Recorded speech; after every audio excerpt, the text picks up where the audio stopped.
قال النبي صلى الله عليه وآله وبركاته والسلام سلام قبل الكلام السلام عليكم ورحمة الله وبركاته. الحمد لله رب العالمين والصلاة والسلام على أشرف الأنبياء والمرسلين وإمام المتقين وعلى آله وأهل بيته وصحبه أجمعين.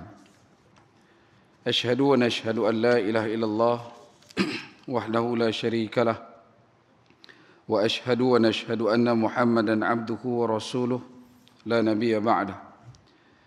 إن الحمد لله نحمده ونستعينه ونستغفره ومن شرور أنفسنا ومن سيئات أعمالنا من يهده الله فلا مضل له ومن يضلل فلا هادي له. سبحانك لا علم لنا إلا ما علمتنا إنك أنت العليم الحكيم وتب علينا يا مولانا إنك أنت التواب الرحيم. اللهم إنا نسألك فهم النبيين وحرز المرسلين وإلهام الملائكة المقربين.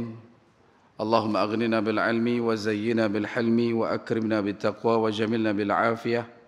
نويت التعلم بالتعليم وتذكر بالتذكير ونفع والانتفاع والإفادة والاستفادة والحث على تمسك بكتاب الله وسنة رسوله ودعاء إلى الهدى ودلالة على الخير ابتغاء وجه الله وقربه ومرضاته وثوابه لله تعالى. اللهم صل الإسلام والمسلمين والمؤمنين والمجاهدين والمستضعفين في رفح وفي الغزة وفي الضفة وفي فلسطين وفي لبنان وفي الشام وفي ماليزيا وفي كل مكان وكل زمن. رب اشرح لي صدري ويسر لي أمري واحلل عقدة من لساني يفقهوا قولي. رب اجعلني مقيم الصلاة وذريتي ربنا وتقبل دعاء. أما بعد.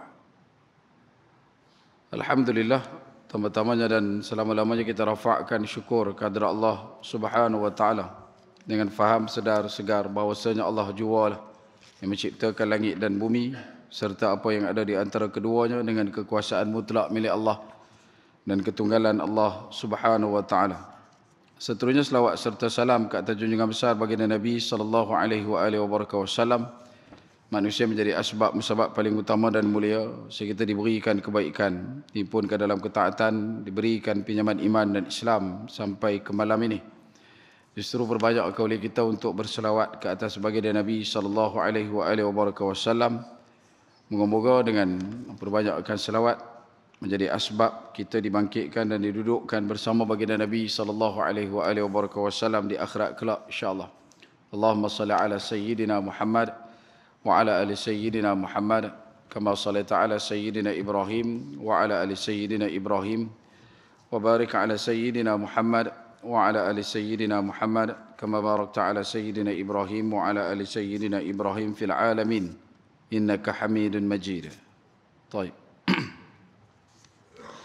Tuan-tuan dan hadirin muslimin mukminin rahimakumullah sekalian. Alhamdulillah pada malam ini bagi mengisi ruang iktikaf tuan-tuan yang mulia dan menantikan masuknya waktu Isyak, kita bawakan perkongsian daripada kitab Asyratus Sa'ah berkenaan dengan tanda-tanda kiamat, tanda kecil dan juga tanda besar. Pada malam ini bicaranya adalah terarah kepada satu alamat isyarat yang ditinggalkan oleh baginda Nabi sallallahu alaihi wasallam dalam perkara berkaitan dengan apa yang disebutkan fenomena.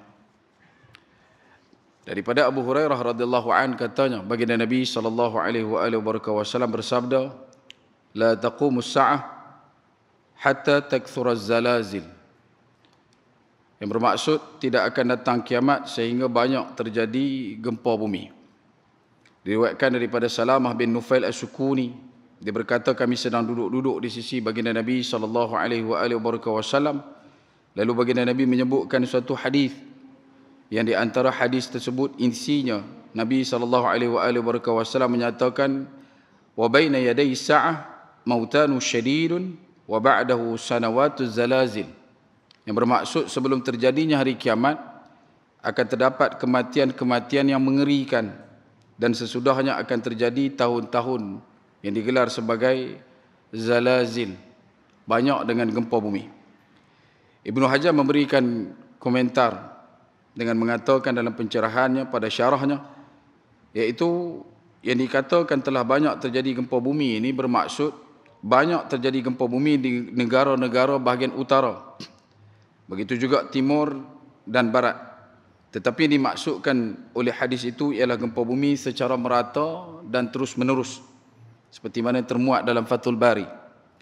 Hal ini diperkuat dengan riwayat Abdullah bin Hawalah radhiyallahu an, dia berkata Rasulullah sallallahu alaihi wasallam pernah meletakkan tangan baginda di kepala saya, kata Abdullah bin Hawalah. Lalu baginda Nabi sallallahu alaihi wasallam bersabda, ya abna Hawalah, idza ra'aita al-khilafah qad nazalat al-ard muqaddasat faqad dhanatil dhalazil wal balaya wal umur al-'idham wasa'atu yawma idzin aqrabu ila an-nasi min yadi hadhihi min ra'sik.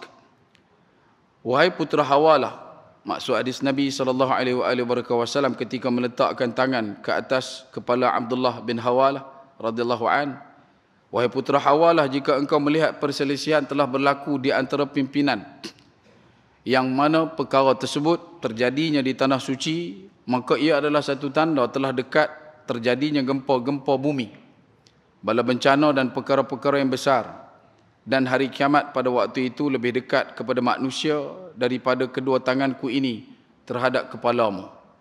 Hadis direkodkan dalam Musnad Imam Ahmad dan disebutkan juga pada catatan pinggir Muntakhab Kanzul Umal, Aunul Ma'bud Syarah Sunan Abu Daud, dimuatkan dalam Kitabul Jihad, bab fi ar-rajuli yaghzu wa yaltamisu al-ajra wal ghanimah. Dalam catatan daripada Imam Al-Hakim dimuatkan dalam Al-Mustadrak, dan kata Imam Al-Hakim ini adalah hadis yang sahih sanadnya, hanya saja Bukhari dan Muslim tidak memuatkan dalam sahih mereka. Perkataan Imam Al-Hakim ini dipersetujui oleh Imam Al-Zahabi dan juga disahihkan lagi oleh Al-Albani di dalam Sahihul Jami'us Saghir. Yang disebutkan juga berkenaan dengan gempa bumi yang terkait pada kalimah zalazil, ia adalah rentetan daripada kolaborasi dan juga kombinasi perkara-perkara yang memberi tuju tumpu kepada berlakunya fenomena tersebut. Ia digagaskan dan diasaskan pada dasar-dasar yang begitu banyak. Antaranya dimulakan dengan apa yang kita hadapi sekarang, sebagai contohnya gempa bumi. Begitu juga yang kita dapat lihat daripada perubahan iklim cuaca yang menyebabkan berlakunya fenomena air pasang besar yang mengakibatkan banjir dan sebagainya. Gegaran yang disebutkan apabila berlakunya gempa bumi tidak hanya terkait pada magnitude yang dicatat-catat pada skala Richter di atas permukaan darat, tetapi juga yang berkait rapat dengan plak tektonik yang berada di bawah dasar laut, yang akhirnya menyebabkan berlakunya tsunami yang menggila. Dan ini semua terkait dalam satu fenomena yang dinyatakan oleh Allah Azza wa Jalla wa Ala kemuncaknya, iaitulah pada kedudukan al-zalzalah. Antara benda yang perlu juga untuk kita perhatikan dan kita cermati dalam menyantuni perkara ini adalah betapa ini semua adalah merupakan ibtila daripada Allah Subhanahu wa taala. Dia datangnya dalam bentuk sayyibah yang kita gelar dengan kalimah musibah.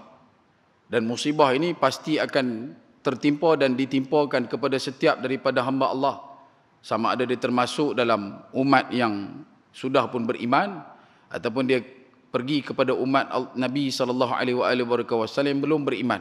Selama mana kamu adalah makhluk ciptaan Allah, kamu adalah hamba kepada Allah, maka kamu akan terkesan dan terimpak dengan perkara tersebut. Sebab itu namanya sayyibah, datang daripada kalimah sayyibah, musibah. Yang ini yang kita sebutkan musibah ni duduk dalam dua ketetapan. Ada musibah yang datang dalam bentuk yang kita rasa sukar untuk terima. Ada musibah yang datang dalam bentuk yang kita tak perasan pun benda itu musibah, tetapi dia tetap juga musibah. Sifat musibah ini diikat pada doa yang kita bacakan ketika mana turun hujan. Allahumma sayyiban nafi'an. Hujan turun, dia tak pilih kepala siapa yang nak dibasahkan. Hujan turun, dia tak pilih orang mana yang nak dirintikkan air tersebut. Hujan turun tetap mengena pada setiap benda, setiap makhluk, setiap manusia. Dan tak ada pun hujan tu yang digelarkan sebagai alamat rahmat daripada Allah Subhanahu Wa Taala hanya mengena pada kelompok yang beriman semata-mata, tidak. Dia pergi kepada semua. Sebab tu bila sebut kata sayyiban, itu adalah nama sifat kepada hujan. Yang kita duk baca Allahumma sayyiban nafi'an, ya Allah jadikanlah barang yang jatuh ini, air yang menimpa ini adalah air yang memberikan manfaat. Dia punya datang pada zat air, tetapi sifat jatuhnya itulah yang dinamakan sebagai sayyibah. Kenapa dipanggil dengan sayyiban bukan sayyib? Kerana sayyib itu satu titik. Tetapi kalau sayyiban ada alif di belakang, maksudnya titik dia banyak. Dan itu antara sifat hujan lah. Hujan dia turun mesti banyak. Dia tak ada turun satu titik saja di Kedah, kemudian dia turun pula satu titik di Pulau Pinang. Kalau satu titik itu bukan hujan. Dan lebih mendebarkan kalimah sayyiban ini yang menjadi kata akar kepada musibah, sebenarnya datang dalam dua piawaian utama yang kita sebutkan. Ada benda yang jatuh dalam keadaan baik dan ada juga benda yang menimpa ini dikatakan buruk. Dalam bahasa Melayu kita panggil benda sayyib ini adalah jatuh. Dan jatuh ni dia ada banyak. Jatuh yang baik, ada juga jatuh yang tak apa nak baik. Jatuh yang tak baik yang selalu kita dengar, jatuh sakit. Kawan kencing manis, darah tinggi, bawah pinggang, jantung, 3 serangkai ke, 4 adik-beradik ke, kita panggil dia jatuh sakit. Kalau kata masjid ada buat pengumuman, ada seorang anak Quraish kita, dia telah ditimpa sakit ataupun dia telah jatuh sakit. Dia jatuh ke? Tak, dia tak jatuh. Dia duduk okey je. Dia bukan kata berderemen muka, duduk tibai tar, tak. Dia jatuh sakit tu sebab sifat sakit yang menimpa atas dia tu dikira sebagai jatuh. Boleh faham Ada orang berniaga, kemudian tak beroleh untung, bahkan semakin rugi pula perniagaan. Sampailah dia jatuh bankrupt. Dia jatuh ke? Tak, dia duduk atas bangku elok je. Dia duduk bersila atas lantai elok je. Tapi kenapa dia panggil jatuh? Sebab musibah. Sebab musibah. Sebab itu bila sebut kata jatuh sedemikian adalah jatuh yang kita nampak lah. Kesan berat kata benda tu adalah satu ujian yang berat. Tetapi ada jatuh yang kita tak sedar kata ia juga adalah musibah. Sebagai contoh, jatuh cinta. Jatuh cinta tu musibah. Sebab kita tertimpa dengan perasaan, kita tertimpa dengan emosi. Tak pernah lagi kita dengar orang panggil dia ni naik cinta. Pernah dengar ke memang orang Sembilan panggil naik cinta? Dia kata jatuh cinta. Habis tu apa yang naik? Angau. Dia naik angau. Dia jatuh cinta, dia naik angau.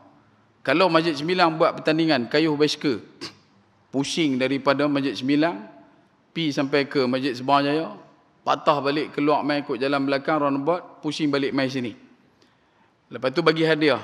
Dia mula dengan sagu hati, sampai nombor 3, sampai nombor 4, nombor 2, last kali juara. Setiap daripada satu hadiah yang nak diberikan pada nombor 3, nombor 2, nombor 1, tuan-tuan akan dengar orang yang akan buat pengumuman tu dia akan kata apa? Tempat ketiga naik kepada. Tuan-tuan akan dengar dia kata apa? Tempat ketiga jatuh kepada. Betul jatuh? Padahal benda tu bukan dia, orang yang bagi hadiah tu bukan hawin turun pentas. Tak.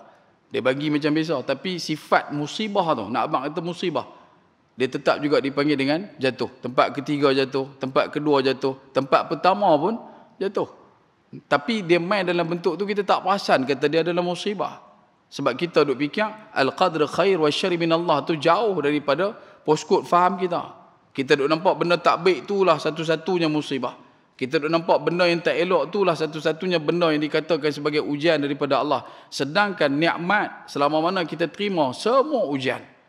Dapat mak ayah, ada mak dan ayah ujian. Dapat pasangan ujian, dapat anak ujian, dapat gaji ujian, dapat kenaikan pangkat ujian, dapat penghargaan ujian, dapat pujian ujian, dapat sakit pun ujian, dapat segala benda yang tak apa nak seronok pun ujian, berita kematian, kecederaan, kemalangan juga semua ujian. Cuma bagaimana kita nak menyerahkan balik betapa ujian ini duduk pada gelanggang inna lillahi wa inna ilaihi raji'un. Yang ni yang hilang daripada kita. Sebab tu kita jadi shell, kita select, kita jadi orang yang tak letakkan kedudukan pada adil. Kita zalim pada setiap nikmat yang Allah Ta'ala berikan, sehingga akhirnya membuahkan satu lencong faham yang jauh daripada jalur akidah yang sebenar. Sebab itu tuan-tuan, jangan pernah pandang remeh berkenaan dengan hujan yang turun, yang mana kalau kita tidak reti menguruskan bagaimana untuk mengawal kadar turunnya hujan. Bagi contoh pada bulan 9 hari itu berlaku ayat pasang besar. dicatatkan di satu tempat bacaan turun hujan, kadar turun hujan dekat kawasan Pulau Pinang, cecahan air hujan pada hari tersebut mencecah 25.5 cm dalam takungan dia tu. Makna kata bila mereka cek, dia punya air dia tu terlampau banyak, sehingga mengakibatkan beberapa kawasan yang tuan-tuan sendiri maklum telah pun banjir. Ni bukan satu tu saja, kemudian dia mai gelombang kedua, dia mai gelombang ketiga baru-baru ni. Dan diperingatkan kepada kita untuk minggu lepas saja, kata 17 bulan akan ada fenomena air pasang besar. Sekali lagi supermoon akan mai, tingkat air di laut akan mula menaik. Pada ikut kalau tengok pada tide chart, carta pasang surut tu, air laut hanya akan pi paling tinggi 2.8 meter. Bermula daripada malam 17 hari bulan 10 sampai malam 24 hari bulan 10. Namun begitu, bila mana kita tengok trend pada hari ini, awan dengan gemawan yang berarak penuh dengan mendung berat, begitu juga dengan situasi yang berlaku di beberapa kawasan di negara kita, terutamanya di negeri jiran kita Kedah, yang sampai hari ini masih lagi duduk dalam keadaan diberikan hujan dan juga banjir. Tak lupa juga di kawasan tengah Semenanjung, di Kuala Lumpur, di Selangor, penuh dengan segala perkara yang berkaitan dengan musibah bencana. Ada hujannya, ada banjirnya, tanah runtuhnya. Dan nak abang kata benda ni dia tak kira siapa. Dia boleh mai bila-bila masa saja, kerana dia berada pada perintah Allah Azza wa Jalla wa Ala. Seperti mana yang kita boleh tengok pada kedudukan bulan, bintang berdiri pada titik falakin yasbahun, begitu juga dengan segala makhluk Allah Subhanahu wa taala. Bahkan ada di kalangan makhluk-makhluk ini diangkat setara menjadi jundullah, iaitu tentera-tentera Allah. Sebab tu bila mai dalam bab bencana, jangan pernah kita juah dengan bencana. Bila mai dalam bab musibah, jangan pernah bercakap macam tak ada Tuhan. Bila mai dalam bab musibah yang melanda seperti banjir, jangan pula kita mencela segala apa yang berlaku itu, kerana pasti ada hikmah yang begitu besar yang Allah Ta'ala persiapkan bagi golongan yang sabar. Begitu juga satu bentuk kehinaan yang paling hina, yang mampu membenamkan dan menenggelamkan segala kebongkakan dan kesombongan manusia yang hidupnya hanya untuk mencela dan juga mencelakakan segala perkara musibah yang Allah Ta'ala timpakan. Jadi lorongkan kedudukan kita untuk jadi orang yang sabar bila mana diberikan ujian ini. Dan banjir sendiri dalam pahaman kita, dalam ajaran Islam, ia bukanlah benda baru. Ditandakan seawal daripada keturunan yang kelima daripada Nabi Allah Adam AS, antaranya iaitu Nabi Allah Nuh AS.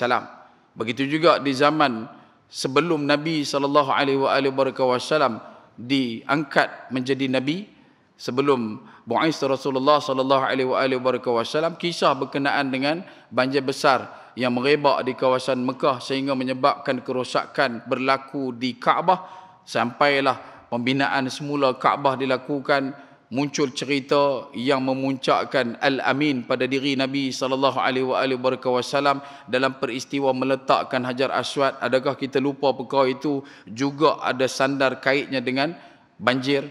Dan bagaimana disebutkan selepas daripada Nabi SAW juga dicatatkan ada di kalangan sahabat sampai ke tahap melakukan tawaf ketika mana banjir dalam keadaan berenang melakukan tawaf. Bahkan direkodkan begitu banyak mengkisahkan tentang satu orang sahabat yang melakukan tawaf dalam keadaan berenang, iaitulah anak kepada Zubair bin Awam, anak kepada Asma binti Abu Bakar radhiyallahu anhuma, iaitulah Abdullah ibn Zubair bin Awam, yang mana dia direkodkan dalam beberapa catatan yang diketahui dia melakukan tawaf dengan berenang mengelilingi Kaabah di saat waktu tersebut banjir besar melanda kawasan Mekah.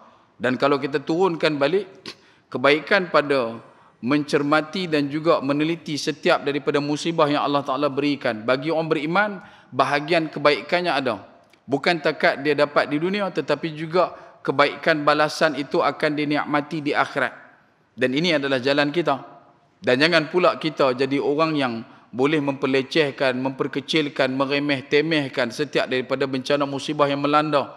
Kita doakan moga-moga saudara kita yang terkena dan terkesan daripada banjir ini, Allah Ta'ala kurniakan kekuatan, kesabaran dan kefahaman tertinggi kepada mereka.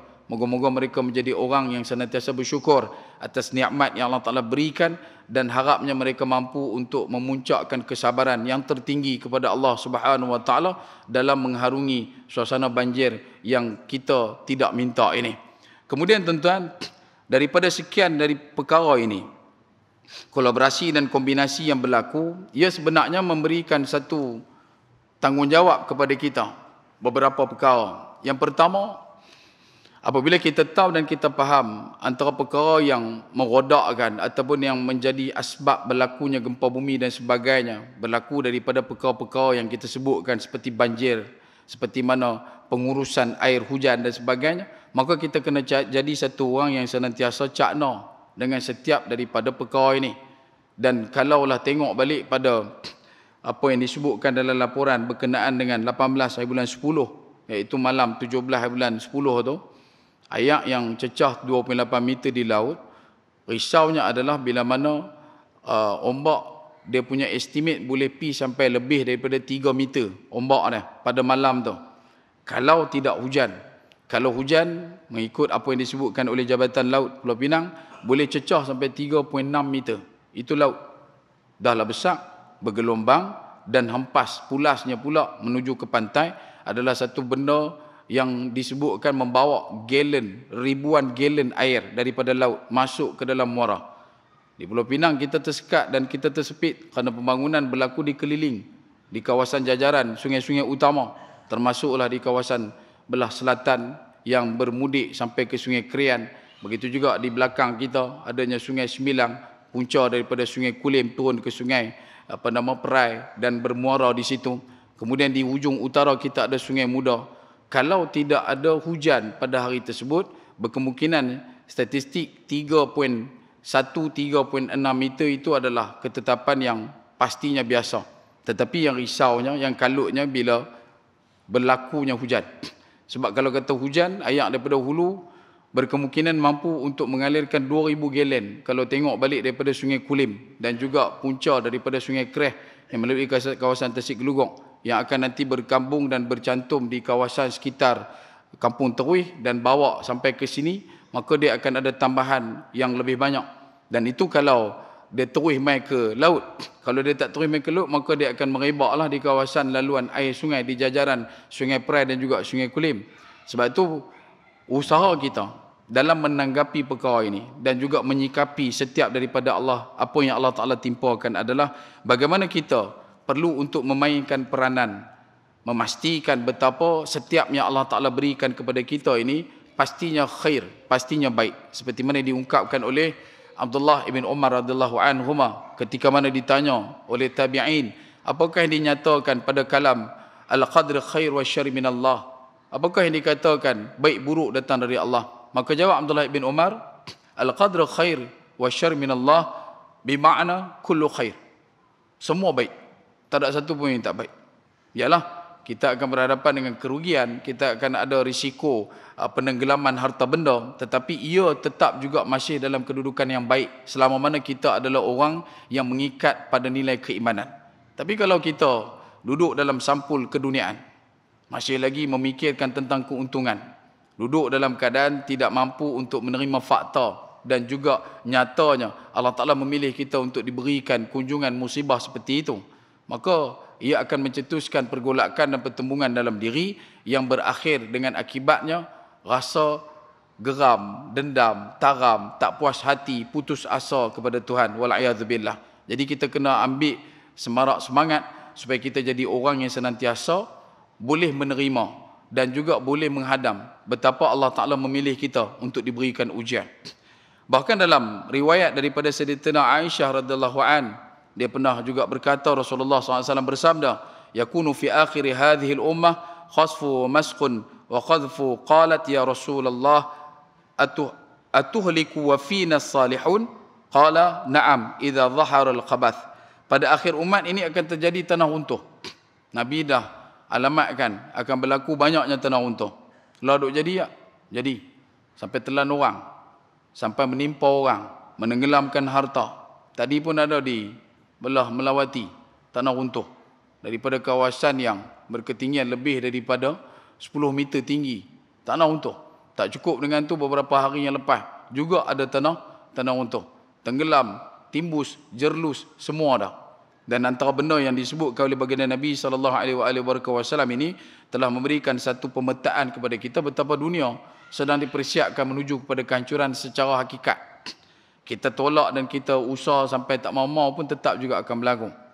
Sebab itu dalam sambutan awal minggu itu, ketika mana SpaceX, Elon Musk melancarkan satu daripada roket dia, dan kemudian roket dia tu dibuat satu rekod baru, iaitu boleh patah balik dan boleh parking dekat Megazilla punya chopstick untuk grab dia punya roket tu.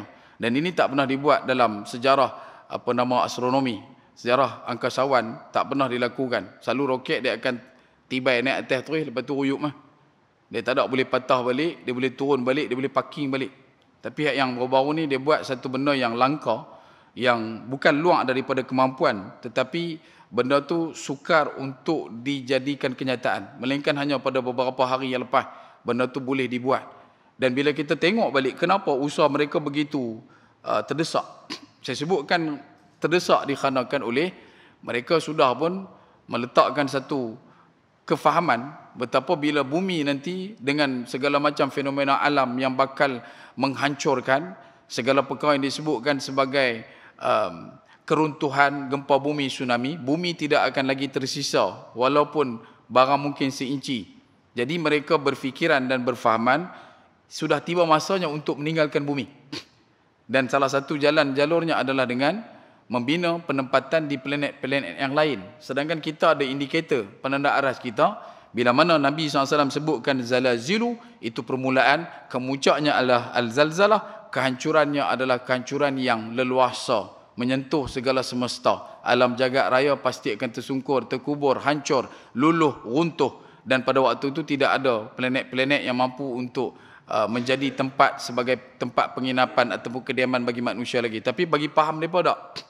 Bagi faham mereka cukup yakin dan rasa sungguh benar. Kalau nanti hancurnya bumi, tambah pula baru-baru ni di Amerika, 2 taufan landa, satu Helen dan satu lagi Milton. Kelajuan dia paras 5 dalam masa kurang daripada setengah jam.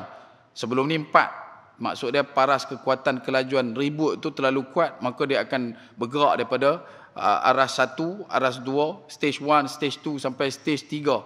Yang baru-baru ni awal bulan 10 adalah stage 4. Kelajuan dia cukup laju lah. Tetapi yang baru saja berlaku adalah taufan Milton yang kelajuannya cecahan 260 km sejam. 260 km sejam. Kita pergi hantar Waisuku buat dyno pun ingat susah dapat. Kalau buat atau ada baru ni motor elektrik, dia pun boleh pukul dalam 210 lagu tu lah. Ini 260 km standard. Yang kata naik aras 5 tu. Sebab tu sampai ke tahap mereka kata kemuncaknya adalah cecah 320 km sejam. Dalam laju tu, dia punya burst satu lagi tujahan yang lebih kuat ketika mana pusaran tu semakin menekan ke tengah-tengah North Carolina. Dan pada waktu itu, kelajuan ribut tersebut cecah lebih daripada 320 km sejam. Cukup kuat. Mampu untuk mengangkat segala perkara. Rumah diangkat dengan begitu saja. Ada orang yang hilang keluarga, adik-beradik, pasangan, tak jumpa siapa. Bahkan bila mana mereka yang masih hidup berusaha untuk survive, mereka tak jumpa orang yang mereka kenal. Mereka jumpa dengan orang yang mereka tak kenal. Ada orang yang dia semata-mata nak cari kucing dia, dan dalam usaha dia cari kucing dia tu, dia boleh selamatkan beberapa orang. Sebab dia tak ada siapa dah melainkan kucing dia tu je. Dan bila sebut kata benda ni adalah orang kaitkan berkenaan dengan apa yang mereka lakukan ke atas saudara kita di Palestin dan sebagainya, kita akur perkara ini. Dan tambah pula bila isu berkenaan Florida, yang nanti kita akan sentuh juga berkenaan Florida itu secara khusus. Florida ni adalah satu tempat yang amat kuat yang dikatakan dalam beberapa teori akan munculnya Dajjal dan persiapan untuk menjemput kemunculan Tuhan itu. Sebab Florida ni adalah tempat panggilan Tuhan dalam bahasa kita. Dan dia bukan bahasa orang putih. Dia guna bahasa asal tanah itu. Sebab tu dipanggil dengan Florida. Tapi bukan Florida yang dekat ubat gigi tu. Hak tu pun Florida juga. Kan? Saya tak mau pakai pula. Hak ni cerita Florida di Amerika tu. Dan betapa perlu banyak pembunuhan, kematian yang dijadikan korban untuk menjemput apa yang disebutkan sebagai penyelamat mereka itu. Yang itu satu lagi bab kita tak masuk. Cuma nak abang kata mata rantai yang menyambung dan menjadi sinambung kepada seluruh pergerakan fenomena alam ini, dia terkait rapat dengan daripada kesan dia, kejadiannya, dan juga paling utama reason, causes, iaitu punca. Atau punca yang terawal adalah kemelesetan dan juga defisit iman di kalangan masyarakat umat. Manusia yang beriman sendiri pada hari ini duduk dalam keadaan terpicu untuk menjauhkan diri daripada ketaatan. Suka untuk berlenang dalam maksiat. Suka hanyut dalam kesenangan dan juga segala perkara yang berkaitan dengan dunia materialistik. Mereka mudah terjebak dengan kelompok-kelompok dahriyun, iaitu meletakkan alamat kehidupan mereka cuma berkisar tentang dunia semata-mata. Tak ada benda lain. Dan apabila berlaku ini terlalu tinggi, menjadi terlalu banyak, maksiat yang begitu leluasa, hiburan dipertuhankan, manusia yang tak sepatutnya diangkat, dijadikan tauladan secara paksa dalam masyarakat umat, maka kelompok-kelompok ini dengan segala usaha mereka, dengan segala strategi mereka, ia juga menjadi asas utama berlakunya apa yang disebutkan penimpaan bala.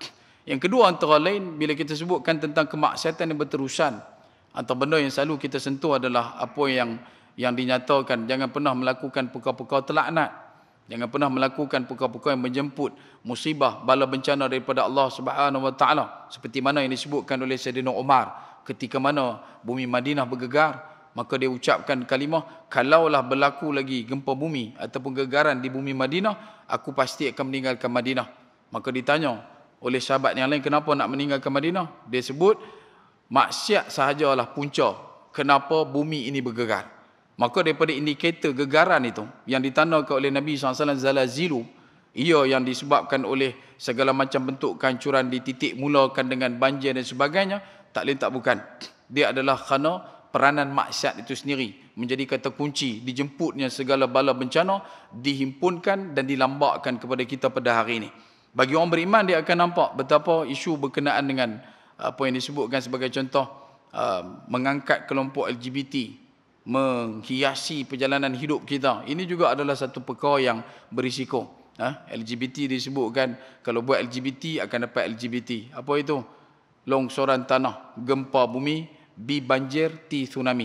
Jadi kalau pulun duk buat, kalau dia tak buat pun dia duk reda dengan puak ni, dia duk angkat kelompok-kelompok ini, maka jaga-jaga. Takut nanti ia akan menisbahkan kerosakan yang melampau kepada kita. Yang ketiganya adalah yang paling utama, iaitulah kita meninggalkan kasih sayang sesama umat. Kita tidak lagi meletakkan kecintaan di kalangan orang beriman itu sebagai satu kemestian dalam kita membina watak peribadatan kepada Allah Subhanahu Wa Taala. Sedangkan Nabi telah sebutkan, la yu'minu ahadukum hatta yuhibba li akhihi ma yuhibbu li nafsihi. Kalau kita berlaku banjir sekalipun di Kedah, kita tak rasa apa, tak rasa pun. Tak ada rasa pun. Bukan kata simpati, empati pun tak main. Tak ada rasa ihsan pun dekat diri kita. Yang tu Kedah kan. Ni berlaku banjir pula di Selangor, tu Selangor. Ni KL tu KL. Johor tu Johor, Melaka. Bila main kat Penang, tahu pula kelang kabut, pray for Penang. Sebab tu kita abang kata kita ni hidup kadang-kadang duduk dalam keadaan prewen mampuih. Tahu prewen mampuih? Basikal dulu kalau prewen mampuih, kita tak kayuh pun dia kayuh, kita kayuh pun dia kayuh. Bila prewen mampuih. Tapi yang ni pray when mampu betul. Bila nak berdoa, bila mampu baru nak berdoa. Bila dah hidung tu dah disumbat dengan ayat-ayat banjir, masa tu barulah nak pray. Dan adakah ini yang diajak santunkan oleh baginda Nabi SAW? Tidak. Nabi memberikan kepada kita betapa kita perlu siap sedia dan bersiap siaga. Kedatangan musibah bala bencana bukan diukur pada kedudukan kita ni yang buat, tak. Macam mana reda dan relanya kita melihat kemaksiatan. Kalau sampai hari ni masih lagi hidup kita beralamatkan hiburan, kita masih lagi suka kepada tunjang-tunjang kemaksiatan, maka selama itulah jangan bicara berkenaan dengan nusrah, pertolongan, bantuan daripada Allah Subhanahu Wa Taala, kerana kita mengacuankan hidup kita jauh daripada lumrah ketaatan kepada Allah Azza wa Jalla wa Ala. Kita berhenti sebentar untuk beri laluan kepada azan dan kita akan kembali selepas daripada ini, insya-Allah. Baik. Saya mohon untuk minta izin kepada tuan-tuan, kita renjakkan waktu minat salat isyak bagi saya menghabiskan tajuk pada malam ini. Kerana itu dalam hadis tersebut baginda Nabi sallallahu alaihi wasallam ditanya oleh Sayyidatina Aisyah, Ketika mana Sayyidatina Aisyah menyatakan, aku bertanya kepada Nabi SAW, ya Rasulullah, atuhliku wa fina salihun. Wahai Rasulullah, apakah kami akan binasa padahal di kalangan kami masih ada orang-orang saleh? Maka apa jawab Nabi SAW? Naam, ya, tetap juga akan tertimpa walaupun di kalangan orang-orang saleh. Kerana apa? Kerana pada waktu telah pun berada dalam kedudukan idza zahara, apa yang dinamakan sebagai al-khabath ataupun al-khabathu.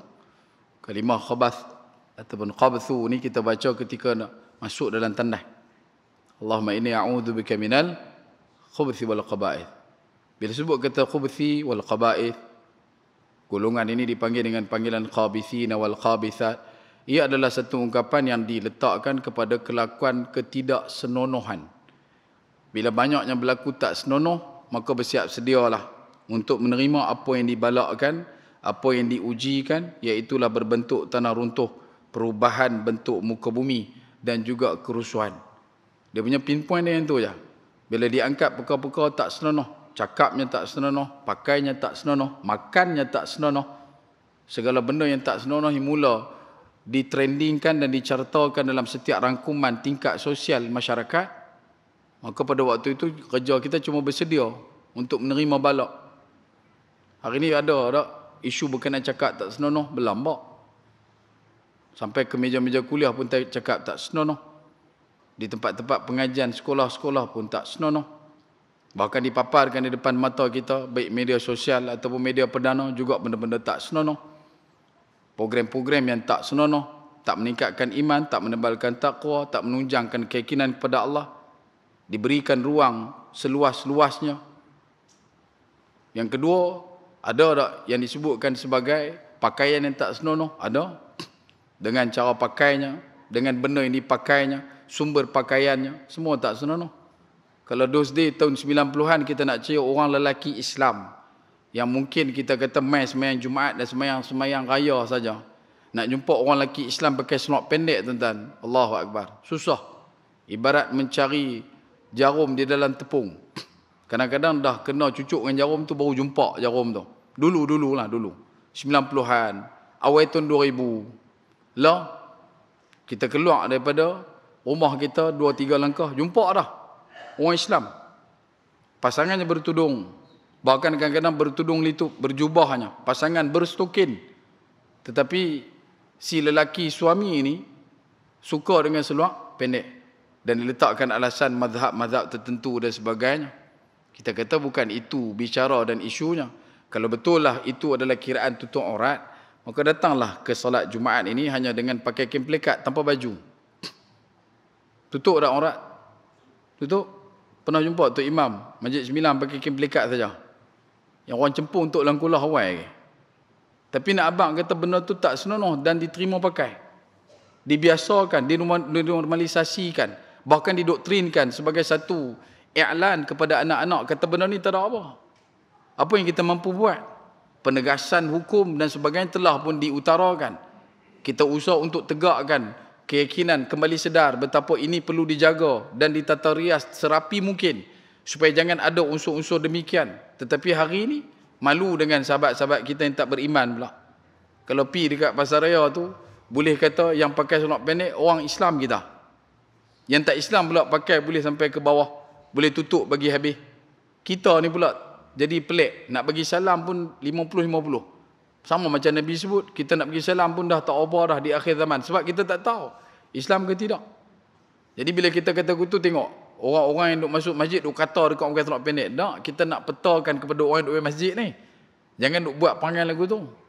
Kita pun ada anak menakan kita, adik-beradik kita, anak-anak kita yang berisiko tinggi disebabkan pengiklanan yang begitu dahsyat ni. Dan tidak ada satu, bukan tindakan lah, satu usaha untuk meredamkan perkara ini, membenamkan perkara ini daripada dinormalkan dalam masyarakat. Tak ada. Makan tak senonoh, berlambak. Dulu sampai ke tahap tom yam buat dalam mangkuk jamban pun orang beratuk makan. Dia mainlah dengan sikit-sikit dulu, dia kata apa, air kepai dalam pasu bunga ke apa ke. Habis pasu dekat kedai barang plastik tu. Pergi beli, pergi jual. Dia kata buat teruk ke? Tak. Dia adalah miftah, pembuka. Bila kita duk merepek tu, dia akan mula mai. nama teluk apa nama roti canai teluk berdene. Dalam kaedah hukum fiqh, danir adalah satu jenis najis. Ayak bisa tu danir. Yang kita panggil berdene tu yang tu, bukan pada makanan. Buka balik dalam kamus lama, kita takkan jumpa danir tu disabitkan dengan makanan. Tak nak. Dia hanya berkaitan dengan luka, bekas luka dan juga yang bisa. Hak itulah danir. Tapi main kat kita, teluk roti canai teluk berdene. Kan? Sedangkan benda tu bukan benda yang sepatutnya disenonohkan. Ia adalah benda yang tak sepatutnya. Tu tak campur oleh dengan benda-benda yang menggunakan kaedah Muslim friendly, diketepikan halal. Tak payah duk halal-halal. Kalau pergi Amerika, kita sebut itu dia ada 3. Dia ada halal non-alkohol. Dia ada halal no pork, no lard. Dia ada halal zabiha. Kalau tuan-tuan esok kok minggu ni tak tahu pergi mana, ada duit lebih, pergi Amerika sah. Pergi cari buah avocado kata. Kan sampai-sampai sana nak cari halal zabiha. Halal zabiha tu adalah halal yang sama macam kita. Tapi kalau dia tulis halal saja dan dia kata dia bukan halal zabiha, dia antara dua. Iaitu halal yang non-alkohol ataupun halal no pork, no lard. Iaitu tidak ada unsur kekhinziran dekat situ. Dan masih lagi ada orang Islam kita yang mengenepikan benda tu. Alasannya pernah nampak orang Islam pakai tudung masuk kedai tu pergi makan. Pernah nampak ada reviewer makan roti bakar dengan begitu berselera, minum kopi yang begitu sedap dihirup. Bila tengok kat luar, papan tandanya tidak mengemukakan sebarang tandaan sijil halal. Dan staf tempat kerja tu pun tidak ada pun yang Islam.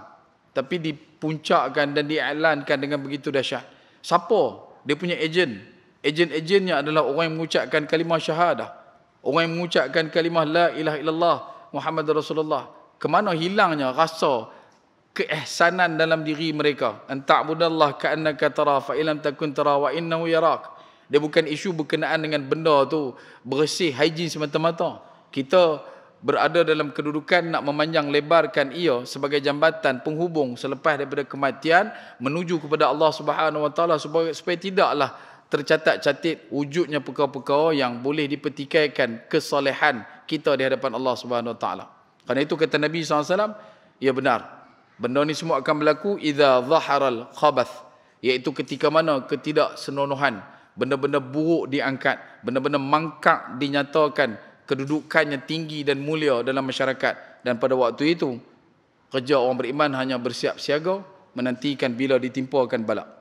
Bahkan dalam satu lagi hadis yang diriwayatkan oleh Ibnu Majah, dimuatkan dalam Kitabul Fitan, bab Al-Khusuf, menyatakan bagaimana Nabi SAW bersabda, baina yadis sa'ah maskhun wa khasfun wa qadhfun. Kata Nabi SAW bermaksud menjelang datangnya hari kiamat akan terjadi perubahan bentuk muka, tanah runtuh dan kerusuhan. Dalam satu riwayat disebutkan bahawa kaum zindiq dan juga qadariyah.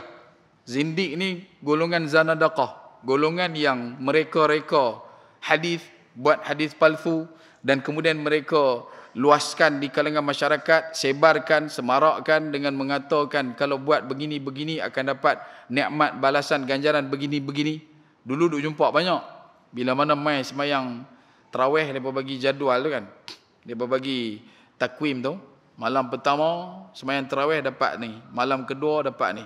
Banyak yang kita jumpa adalah perkataan yang dimunculkan dan dimasyurkan oleh kelompok zanadaqah, golongan zindik. Mereka ni kalau buat satu benda, mereka cerita cukup sampel akan dapat, kalau siapa baca Quran sekian-sekian ayat pada waktu sekian akan dapat balasan di akhirat kelak, burung yang berparuh dengan delima, matanya seperti mana mata zamrud, bulunya pelepahnya daripada emas, macam-macam. Dan bila kita tengok tu dia melampau sangat, maka kelompok ni adalah kelompok yang dikenal sebagai zanadaqah ataupun kaum zindiqah.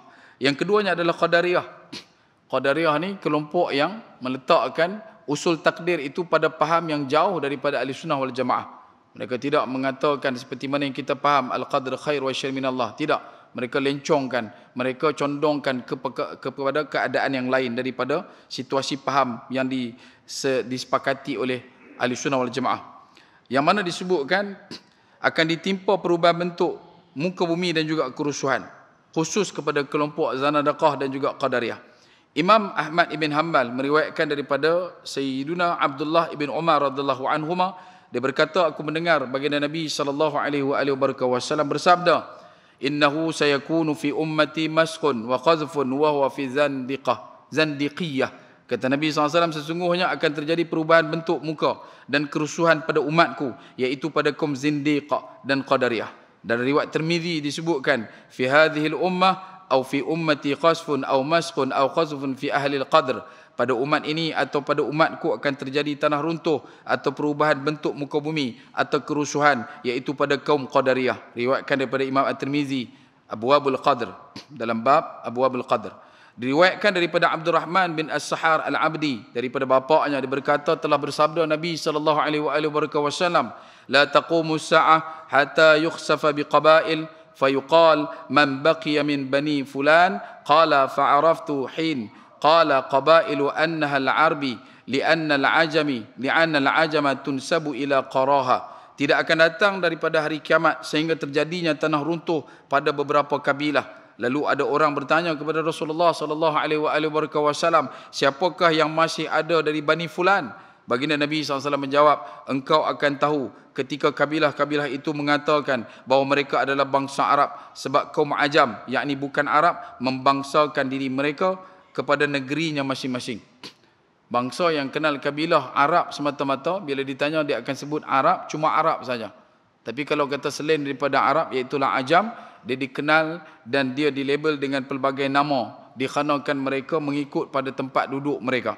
Diriwayatkan daripada Muhammad bin Ibrahim At-Taimi, dia berkata, aku mendengar satu orang isteri kepada Al-Qaqqa, iaitu Buqairah, isteri kepada Al-Qaqqa bin Abi Hadrat radhiyallahu an, berkata, saya mendengar Rasulullah SAW berkhutbah di atas mimbar.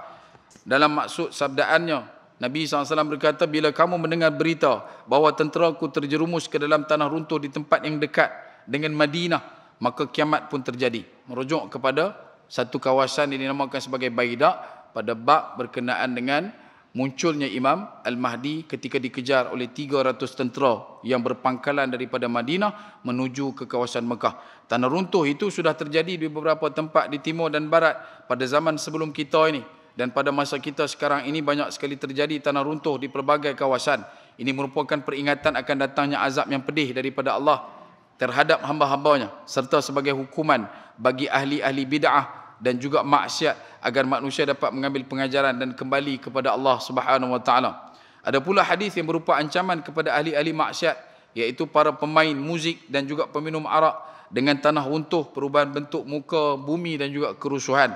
Imam Tirmizi meriwayatkan daripada Imran bin Husain radhiyallahu anhu bahawa Nabi SAW bersabda, fi hadhihi al-ummah khasfun wa maskhun wa qadhfun faqal rajulun minal muslimin ya Rasulullah wa mata dhalik qala idza dhaharatil qiyan wal ma'azifu wa syuribat al-khumur.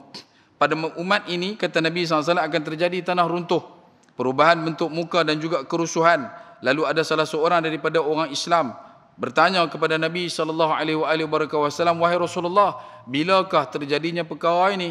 Mata zalik, bila nak berlakunya benda ni? Maka baginda Nabi SAW menjawab, idza zaharatil qiyan, iaitu apabila di sana sini telah banyak penyanyi. Kemudian wal ma'azifu, dan juga alat-alat muzik, wa syuribatil khumur, dan diminumnya arak-arak, dijadikan perkara biasa. Ibnu Majah meriwayatkan daripada Abu Malik Asy'ari radhiyallahu an, dia berkata Rasulullah sallallahu alaihi wasallam bersabda, liyashrabanna an-nas min ummati al-khamr yusammunaha bighairi ismiha yu'zafu ala ru'usihim bil ma'azifi yakhsifu Allahu bihim al-arda wa yaj'alu minhum al-qiradatu wal khanazir. Sesungguhnya akan ada manusia dari umatku, kata Nabi, yang minum khamar. Namun pada waktu itu khamar dinamakan dengan nama yang lain, atas alasan impak kesannya juga menuju pada tujuan yang sama, baik ia bercenderung ke arah kemabukan, ataupun dikhanakan oleh tingkat elit kehidupan, ataupun dikhanakan oleh nak kepada apa yang disebutkan sebagai percampuran sosial pada waktu itu.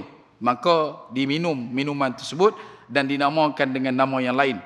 Dan kepala mereka, kata Nabi SAW, dipenuhi dengan alat-alat muzik. Bergenderang di dalam kepala mereka cuma paluan-paluan muzik belaka, tanpa ada perkara-perkara yang dimuatkan untuk mengingat dan mengenang Allah dan Rasulnya, Tidak ada ruang untuk didengar segala perkara kebenaran, dan Allah akan menimpakan tanah runtuh pada mereka dan menjadikan mereka sebahagiannya kera dan juga babi. Sunan Ibnu Majah dalam Kitabul Fitan bab Al-Uqubat, dan hadis ini juga disebutkan sebagai sahih daripada Al-Albani dalam Sahihul Jami' As-Saghir. Perubahan bentuk muka ini boleh diertikan sebenarnya pada kedudukan hakikat, dan juga boleh diertikan dengan maksud maknawi, iaitu yang menyatakan pada maksud yang tersirat, bukan maksud yang sebenar. Al-Hafiz Ibnu Kathir, Abu Fida bin Ismail rahimahullah ta'ala menafsirkan Al-Masq, perubahan bentuk muka, mengambil daripada surah Al-Baqarah ayat yang ke-65. وَلَقَدْ عَلِمْتُمُ الَّذِينَ اعْتَدَوْا مِنْكُمْ فِي السَّبْتِ فَقُلْنَا لَهُمْ كُونُوا قِرَادَةً خَاسِئِينَ.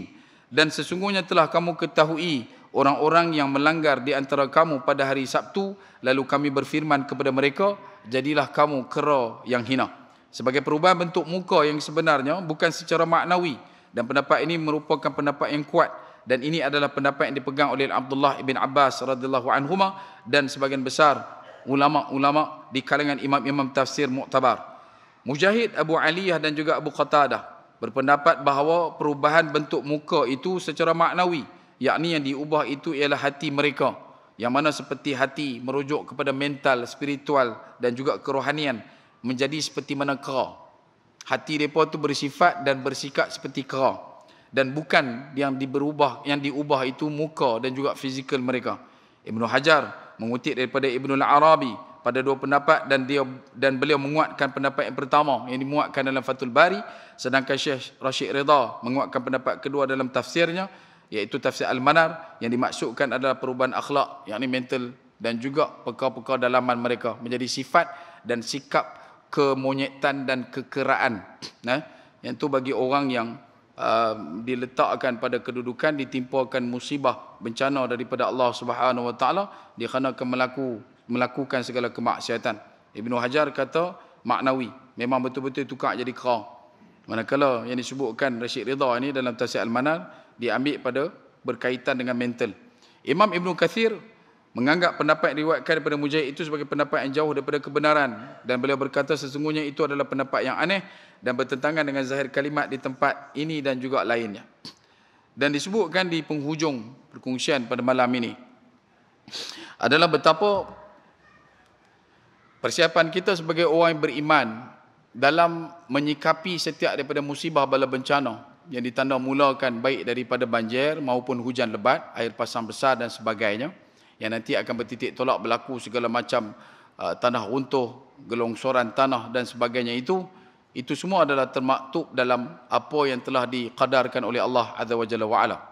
Dan setiap daripada kita dipilih untuk menerima ketentuan itu, dikarenakan kita berdiri pada titik la yukallifullahu nafsan illa wus'aha, dan tidak lebih dan tidak kurang daripada itu. Cuma apa yang perlu untuk kita semangatkan dalam diri, tingkatkan kesyukuran kepada Allah Subhanahu Wa Taala dengan nyata-nyata syukur betapa Allah Subhanahu Wa Taala masih lagi memberikan setiap daripada limpahan kenikmatan, ujian dan juga bala bencana ini demi untuk mengembalikan kita ke track yang sebenar, ke jalan yang benar. Maka dari itu, jadilah kita orang yang senantiasa meletakkan rasa simpati dan juga empati di atas ditimpanya musibah bala bencana ini, bukan takat hanya pada diri kita sahaja, tetapi juga pada saudara-saudara kita. Dan lebih-lebih lagi kita terus doakan kebaikan pada saudara kita di Gaza yang pada hari ini juga diberikan satu kedudukan ujian yang begitu hebat. Kalau kita di sini dibanjirkan dengan timpanya hujan, mereka luruan peluru yang ditimpakan. Sampai wakil daripada Jepun ketika mana diberikan hadiah Nobel menangis teresak-esak, dan dia katakan dia adalah orang yang tak layak untuk menerima hadiah ini selama mana Gaza masih lagi diberikan tekanan yang begitu melampau. Semalam diletupkan kawasan pelarian, dah tak boleh nak pergi mana. Mereka duduk di depan bahagian hospital tu, kemah yang dibuat daripada tarpan dan juga kain ditimpakan dengan beberapa letupan, dan akhirnya merebakkan api membakar seluruhnya di depan saudara-saudara mereka. Tak boleh nak buat apa, tak boleh nak tolong, sebab dia punya serangan tu berterusan. Bila habis satu-satu, mereka nak masuk tak boleh nak pergi sebab terus dia punya serangan tu. Dan apa yang mereka mampu lakukan adalah melihat setiap daripada tubuh-tubuh di hadapan mereka syahid, berada dalam keadaan rentung dibakar, hangit diasap dan juga disalai oleh kekejaman makhluk ini dinamakan sebagai kera-kera ini. Kerana itu tuan-tuan, teruskanlah usaha setakat mana yang kita mampu dan patut padan, mengikut pada apa yang kita rasakan boleh sesuai untuk kita hadapkan, dan kita boleh jadikan ia sebagai satu perkara yang dicatat-catat, dibawa dan diangkat sebagai kebaikan di sisi Allah Azza wa Jalla wa Ala di akhirat kelak insya-Allah. Jadi moga-moga takat turut perkongsian. Mohon maaf masa tuan-tuan, terima kasih atas perhatian. Mohon halal masa yang diberikan. Kalau ada kebaikan mohon tolong sebar-lebarkan, kalau ada keburukan mohon tolong jauhkan. Bak kata pepatah, sedap makan dikunyah-kunyah, sedap kata diulang-ulang. Akhir kalam, sekecil-kecil ikan pasti ada isinya, sebesar-besar ikan pasti ada tulangnya. Aku liqauli hadza wa astaghfirullahal azim wa lakum wa lisa'ilil muslimina wal muslimat wal mu'minina wal mu'minat fastaghfiruh fa yafawzal mustaghfirin. Assalamualaikum warahmatullahi taala wabarakatuh. Wallahu taala a'lam.